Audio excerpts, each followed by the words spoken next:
자, 본격적인 대선 운동 막이 올랐습니다. 또 이재명 후보의 선거법 사건 파기 한성심 논란 아직까지 계속되고 있습니다. 자, 내일은 국회에서 조희대 대법원장 청문회가 예정되어 있는데요.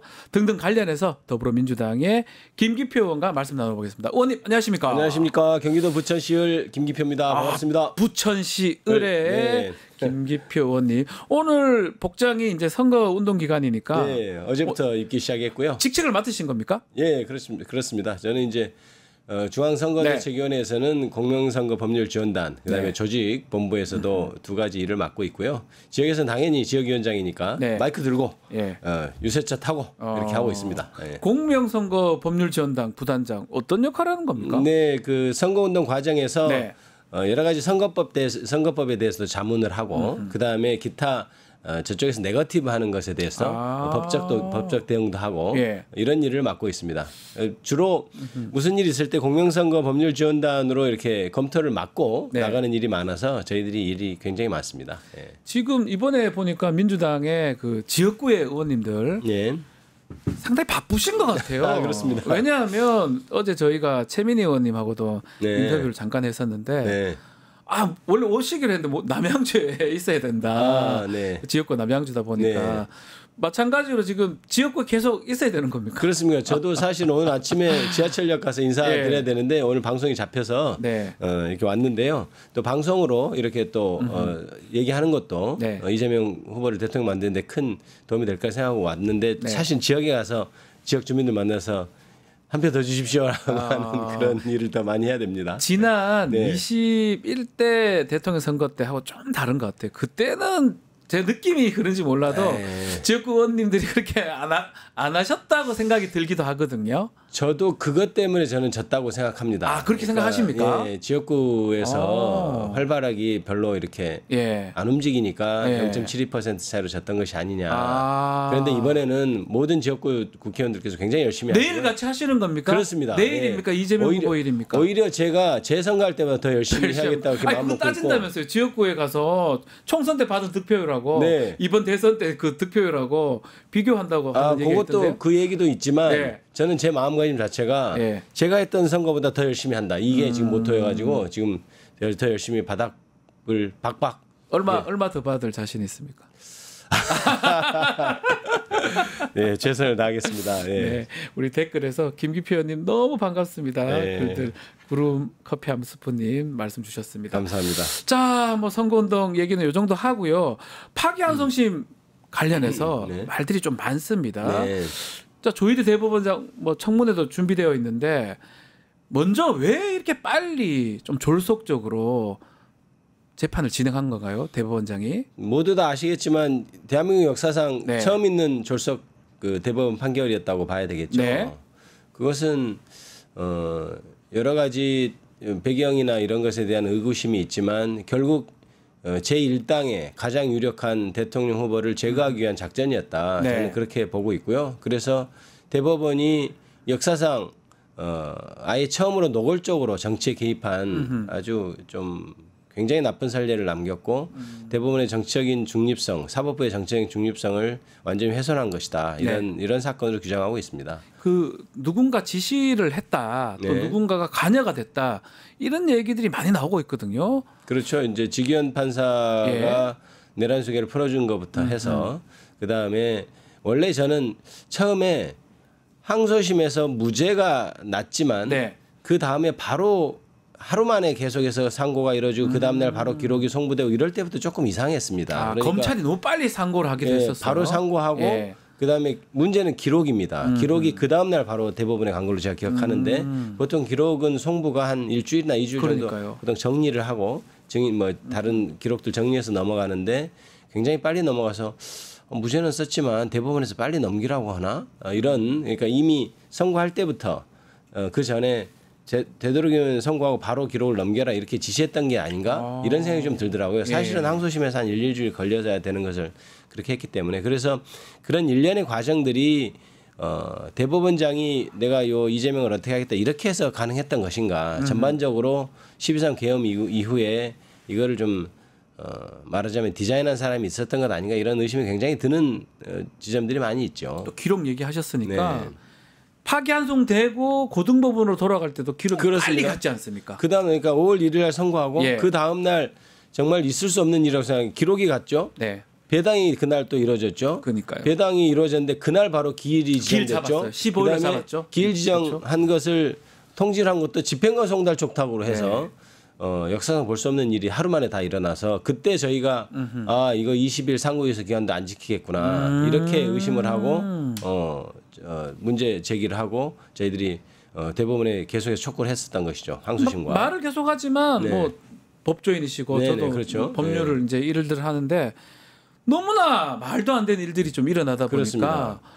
이례적이라고 표현할 그 이상이었다고 봐야 되지 않습니까? 그렇죠. 그동안 법조인들이 경험과 법 조문에 네. 따라서 이건 이렇게 될 것이다 예측을 하잖아요. 근데 이제 더 이상 그 예측이 무의미해진 시대다. 그러니까요. 왜냐하면 저 사람들이 20일 상고에서 제출 기한도 법조인으로서는 야 그걸 어떻게 안 지켜. 하지만 이제는 안 지킬 수 있다.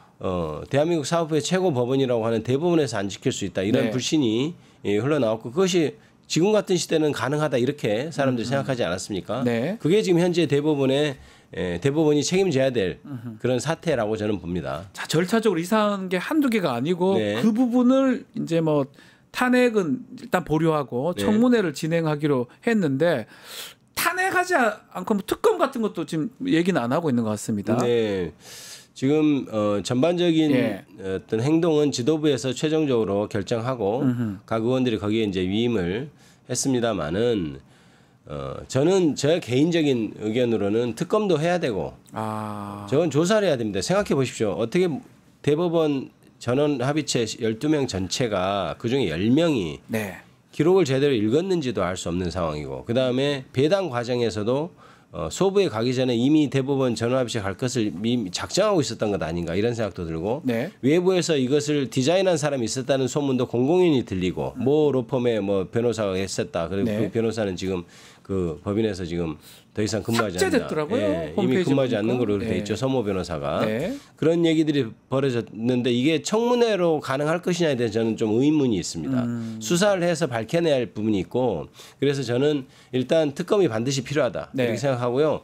그 전 단계로 청문회에서 자료 수집을 좀 하고 그다음에 결국은 이게 탄핵으로 저는 이어져야 된다고 생각하는 게 네. 아까도 얘기했듯이 대한민국 최고법원인 대법원에서 상고유서 제출기한 20일을 지키지 않을 것이다라고 국민이 의심하기 시작했어요. 그러니까요. 그 시간을 그렇게 빨리 해서 이재명 후보 죽이기를 위한 파기환송심이 열렸고 그 원인으로 해서 그런 사법부에 대한 불신이 생겼거든요. 그래서 일선에서 묵묵히 일하는 법원 판사들의 자부심을 다 깎아버렸고 네. 그다음에 어떤 국가의 기강을 무너뜨린 일이기 때문에 이 부분은 반드시 저는 그 결과 책임으로라도 물어야 된다. 그래서 저는 탄핵만이 답이다 이렇게 생각하고 있습니다만은 네. 지금 현재 내일 청문회 외에는 지금 지도부에서 정확하게 언명하고 있는 것이 없지만 그런 것을 차근차근 준비하고 있을 것이라고 저는 생각하고 있습니다. 문제는 내일 청문회에 대법원장 비롯해서 이 대법관들 참석하지 않겠다라고 안 나오겠다고 하더라고요. 했죠. 네. 뭐 그러면 청문회가 제대로 진행이 될 수 있을지 그래서 앞으로 그것이- 계획은 뭘까요? 그래서 지금 저는 어젠가요 기사가 나왔죠. 예. 대법원장 안 가겠다. 대법관은 안 가겠다고 했는데 예. 그것 자체가 저는 굉장히 특권 의식이라고 생각합니다. 아니 대법원장 이면 국회에서 출석 요구서 보내서 동행명령 보내서 나오라고 하는 것을 안 나오는 권리가 있겠습니까? 모든 국민은 법 앞에 평등합니다. 네. 그런데 대법원장이니까 안 나오겠다로 저는 들렸습니다. 난 대법관이니까 못 나가겠다 이렇게 들렸는데 일단 안 나오게 된다면 저희가 다른 대책을 강구하고요. 약간 청문회가 좀 김이 빠질 수는 있습니다. 그러니까요. 그러나 저희는 진행을 하고 뭐 지도부의 별도의 또 이렇게 의견이 있겠습니다만은 저는 진행해야 된다고 생각합니다. 네. 예. 자, 이 특검법은 지금 발의는 했더라고요. 예. 조희대 특검법입니까? 그렇습니다. 예. 예. 그 아까도 얘기했듯이 이 부분은 수사로 밝혀져야 될 석연치 않은 지점이 너무 많지 않습니까? 네. 예.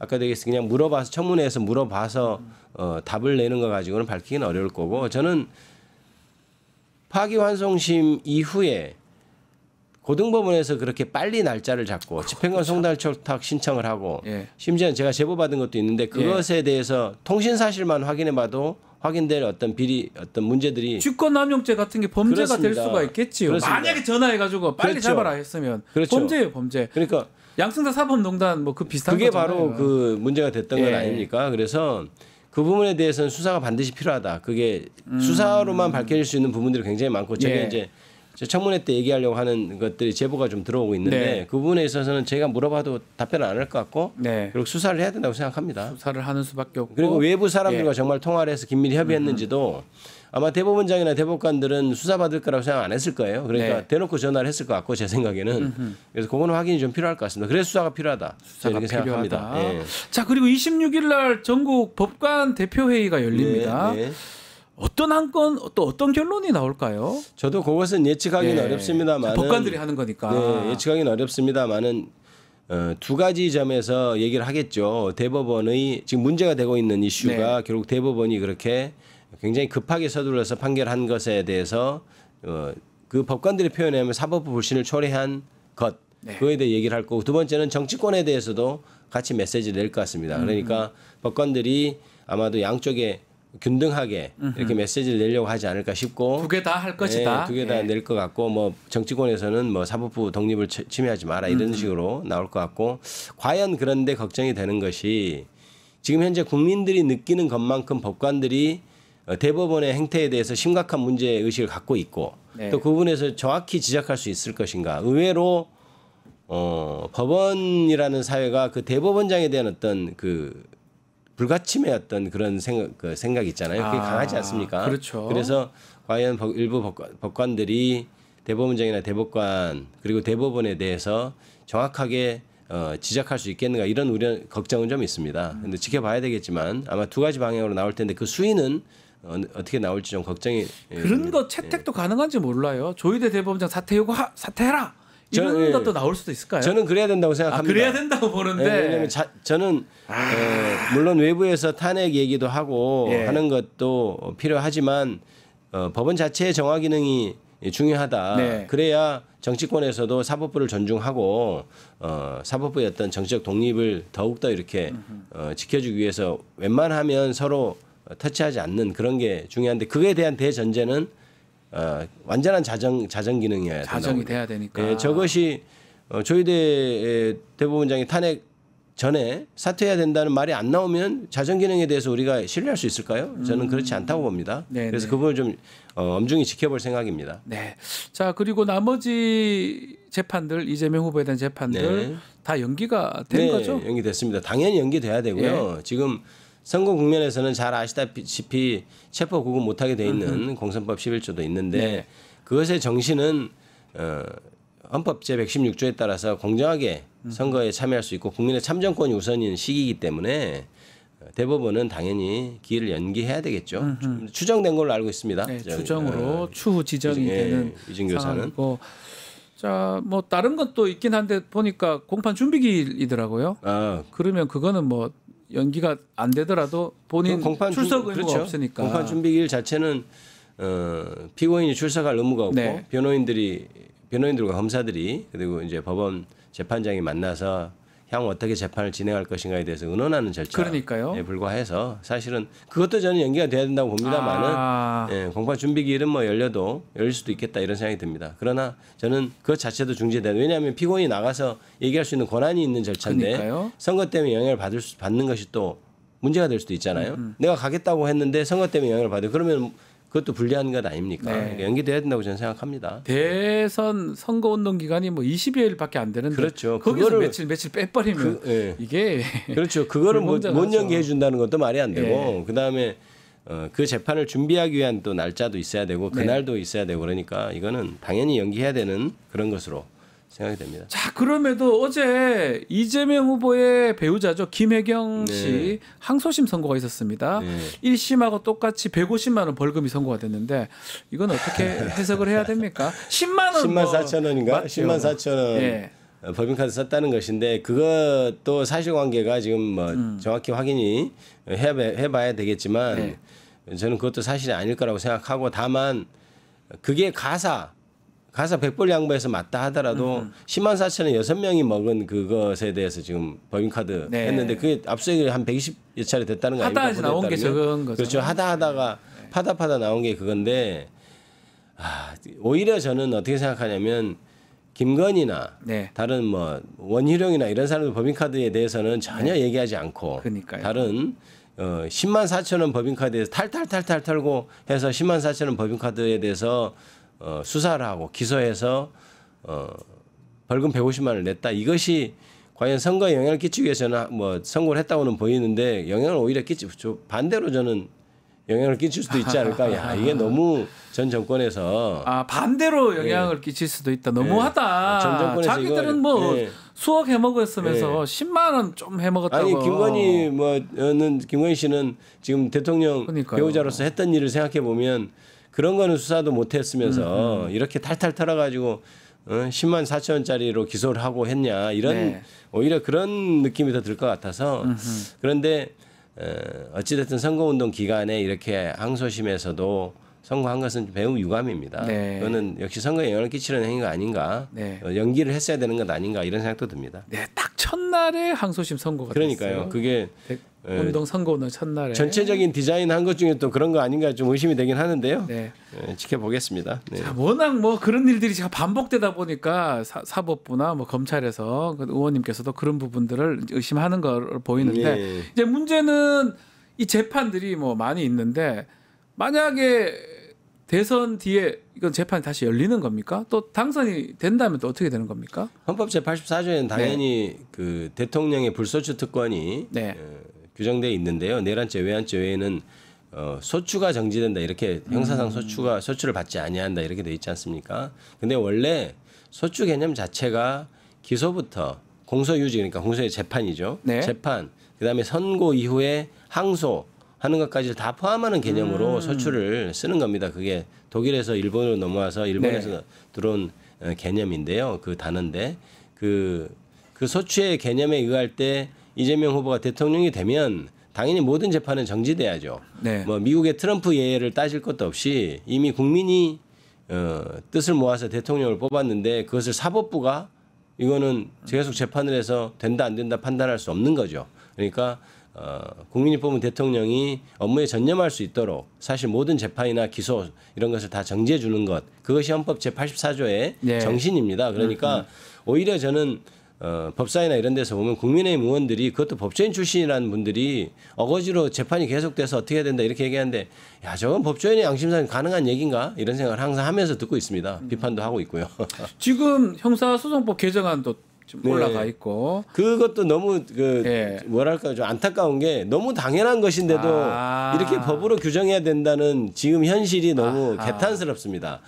너무나 대통령이 당선되면 당연히 재판이 정지되면 누구나 법조인들이 생각하는 상식인데 그걸 아니라고 주장하는 세력이 있기 때문에 좋아 그러면 명확하게 하자라고 해서 법안을 그렇게 낸 건데요. 그 법안이 만들어지지 않더라도 당연히 형사소추는 정지되는 겁니다. 그런데 저렇게 때를 쓰는 사람들, 때를 쓰는 정치 세력이 있기 때문에 그래 그러면 법으로 명확히 하자고 하는 것일 뿐입니다. 실제로 제가 헌법 교과서들 좀 찾아보니까 거의 이론이 없던데. 근데 하도 계속 때로 때 쓴다고 표현하시는데 겁니다. 그것 때문에 입법으로 정확하게 하신다 이 말씀이에요. 그러니까 저희도 그 법사위에서 그거 법안 얘기하면서 제가 그 얘기를 했습니다. 현장에서.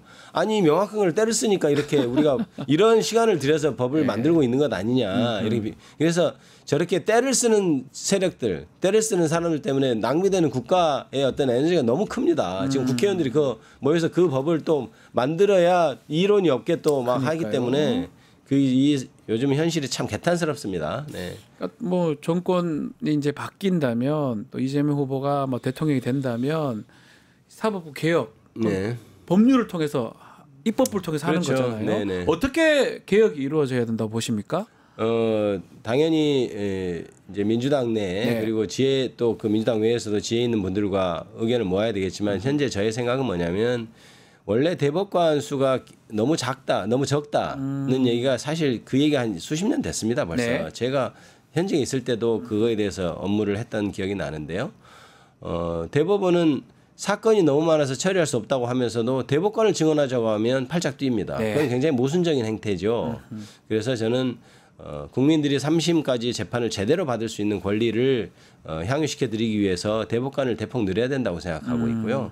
그다음에 100명까지 법안이 올라가 있더라고요. 네, 그렇습니다. 유럽이나 이런 데서는 100명 실제로 100명 넘는 데도 있고 저는 그렇게 알고 있습니다. 그래서 대법관 수가 100명이라는 게 약간 지금 10몇 명에서 너무 많은 거 아니냐 생각할 수도 있지만 사실상 다른 나라 예를 볼 때도 그렇게 저는 많지 않다고 생각하고 있고요.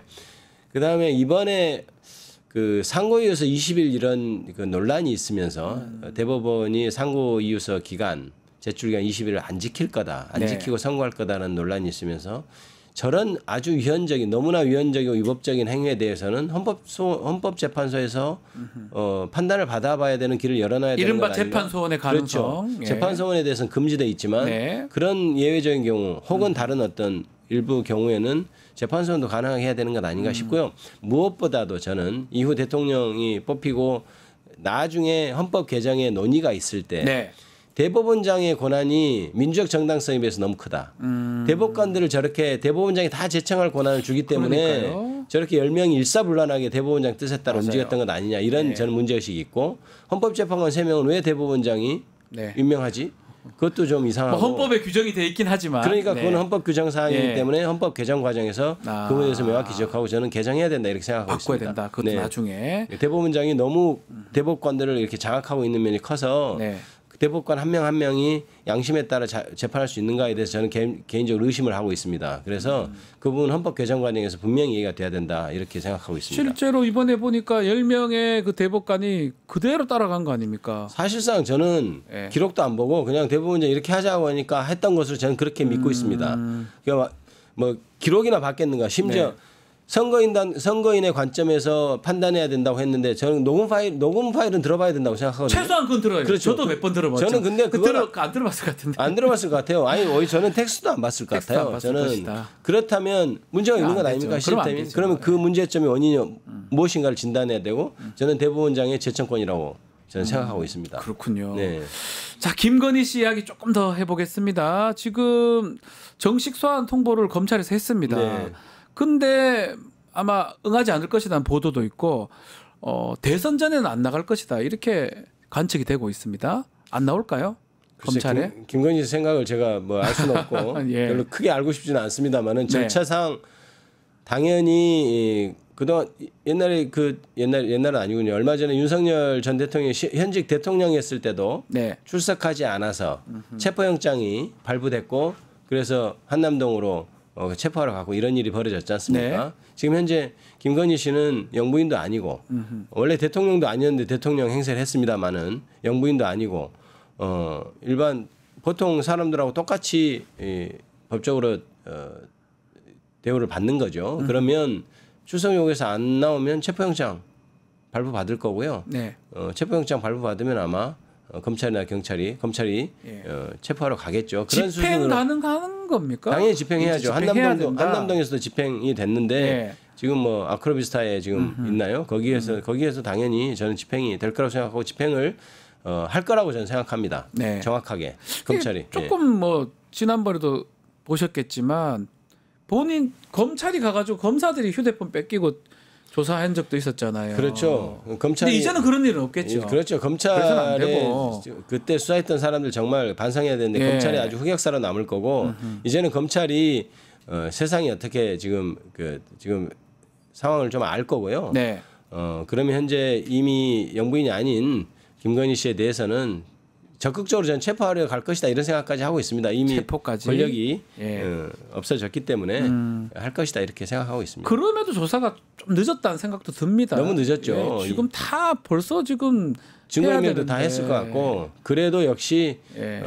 정확하게 수사를 하면 증거라는 거는 여기저기 이렇게 또 없앤다고 해도 남아 있는 경우가 있거든요. 네. 실제 수사를 해보면 그렇게 하고 체포해서 안 나오면 체포해서 수사하면 많은 것이 밝혀질 거라고 생각합니다.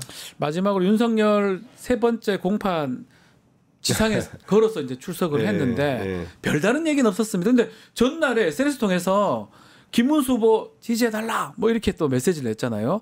그거 좀 배치되는 것 같습니다. 아마 국민의힘의 입장에서도 지금 네. 윤석열 전 대통령이 저렇게 메시지 내는 것에 대해서 참 이러지도 못하고 저러지도 못한 상황일 것 같은데요. 네. 그 메시지 자체는 한독수로 단일화될 것으로 생각하고 만들었다는 거 아닙니까? 네. 중간에 김문수 후보를 지지했던 분들도 뭐 이런 얘기가 나오는 걸로 봐서 그래서 김문수 그 부분을 못 저기 바꿔서 나오죠. 김문수 후보를 그렇죠. 지지하셨던 분들. 그 김문수 후보를 지지했던 분들도 이 과정을 겸허히 지었어요. 품고 이게 네. 사실은 한덕수 후보로 한덕수로 바꿔야 되잖아요. 썼던 거를 바꿨어요. 그러니까 자기가 이미 아직 현실 정치에 개입하고 싶어하고 그다음에 그런 세력을 유지해야 자기가 무사하다고 생각하는 것 같은데 막상 어제 출정하는 당일날 법정에 가는 당일날은 큰 그거 없이 갔지 않습니까? 근데 네. 표정에서 저는 약간 조금 기가 조금 한번 빠진 그런 느낌이 좀 들었어요. 그러니까 또 그렇게 보이시군요. 현실 현타라고 보통 표현하지 않습니까? 그런 걸 좀 느꼈고 예. 옛날에 약간 그 모습보다는 좀 당당하던 모습이 좀 빠졌던 그런 느낌을 제가 받았습니다. 재판을 좀 이제 앞으로 잘 받겠죠. 뭐 계속 저렇게 잘 받을 수밖에 잘 받을 수밖에 없겠죠. 받아야 되겠죠. 죄를 졌으면 이미 그리고 이제 새 정부가 열리고 하면 또 더더욱 더 현실 자각을 할 것으로 생각을 할까요? 아니 그리고 아직까지 저는 의심스러운 게 뭐 군인들하고 일부 경찰들은 구속도 되고 뭐 재판도 받고 있지만 뭔가 머리나 이런 사람들은 아무도 아니 산책하고 개 데리고 산책하고 예. 이게 정상적인 국가가 아니죠. 그러니까요. 그래서 이번 선거는 결국 무너졌던 대한민국을 다시 세우고 비정상화된 대한민국을 다시 정상화시키는 과정이다. 네. 그래서 국민 여러분께서 정말 적극적으로 참여해 주시고 성원해 주십사 하는 네. 말씀드립니다. 알겠습니다. 지금 이제 부천 또 가셔야 되니까 마무리를 좀 하도록 하겠습니다. 네. 김기표 의원과 말씀 나눴습니다. 감사합니다. 감사합니다. 유튜브 구독하고 실시간 채팅과 댓글을 남기시면 매일매일 7천 TTCO를 드립니다. 참여 방법은 통통물 어플을 다운로드하고 회원가입과 로그인을 해주세요. 마이페이지에서 나의 회원 고유 번호를 복사해주세요. 유튜브 구독 후 실시간 채팅이나 댓글창에 고유 번호를 한 번만 입력하면 준비 끝! 지금 유튜브 채팅과 댓글 쓰기 참여하고 실천 TTCO 받아가세요.